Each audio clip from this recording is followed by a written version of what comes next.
Anniversary का दिन था। पति पत्नी एक दूसरे का मजाक उड़ा रहे थे। कई लोग उनके घर भी आए थे। इतने लोगों के बीच वो एक दूसरे का मजाक उड़ा रहे थे, लेकिन बात कब बिगड़ने लगी किसी को पता ही नहीं चला। धीरे धीरे मजाक एक दूसरे की बेइज्जती तक आ गया। अब वो एक दूसरे को नीचा दिखाने लगे।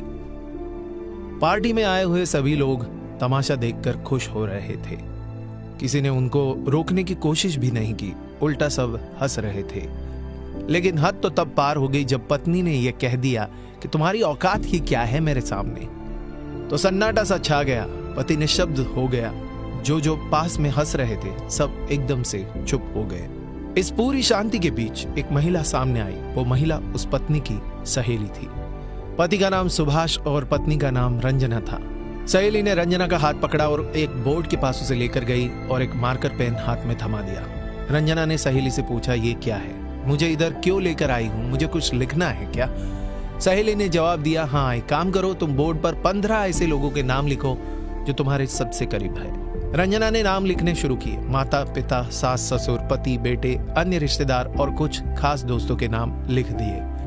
अब सहेली बोली कि इनमें से 5 ऐसे नाम हटा दो, ये सोचकर कि ये लोग तुम्हारी जिंदगी से हमेशा के लिए चले जाएंगे। रंजना ने दोस्तों के नाम हटा दिए। नाम हटाते हटाते उसके माथे पर चिंता की लकीरें साफ साफ झलक रही थी, लेकिन उससे ज्यादा नहीं सोचा।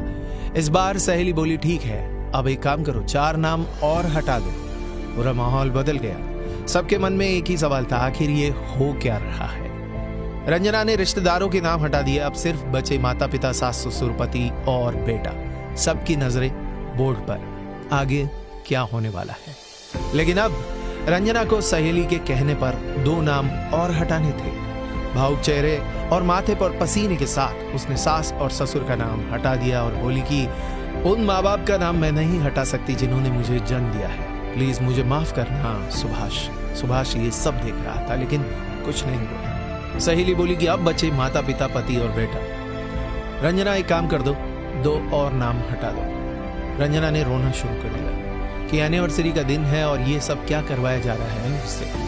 लेकिन सहेली बोली, नाम तो हटाने ही पड़ेंगे। बोर्ड की तरफ देखा तो रंजना का दिल जोर जोर से धड़कने लगा, ये सोचकर कि ऐसे कैसे किसी का नाम मैं हटा सकती हूँ। लेकिन आंखों में आंसुओं के साथ दिल पर पत्थर रखकर उसने अपने माता पिता का नाम हटा दिया और बोली कि मुझे भगवान कभी माफ नहीं करेंगे। सहेली बोली, रंजना, अब रोना बंद करो। सुभाष भी थोड़ा भावुक हो चुका था। बाकी सब लोग निशब्द थे।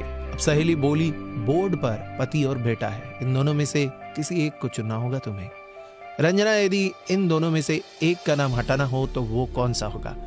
रंजना की आंखों से आंसू बह रहे थे कि प्लीज ये सब बंद करो। लेकिन सहेली नहीं मानी और बोली, उठो रंजना, एक नाम और हटाओ। 15 मिनट सोचने के बाद रंजना ने आंखों में आंसुओं के साथ अपने बेटे का नाम हटा दिया। सुभाष देखते रह गया। अब सब लोग शॉक हो गए कि रंजना ने यह क्या कर दिया। एक माँ अपने बेटे का नाम कैसे हटा सकती है? आप भी यही सोच रहे होंगे। तब सहेली ने रंजना से पूछा, ऐसा क्यों किया?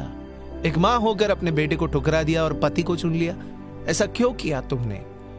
तो रंजना बोली, माता पिता, सास ससुर आज नहीं तो कल भगवान के पास चले जाएंगे, क्योंकि वो सब बड़े हैं और कुदरत का नियम है, जो आया है उसे जाना होगा। और बेटा शायद अपनी शादी के बाद मुझसे अलग हो जाएगा।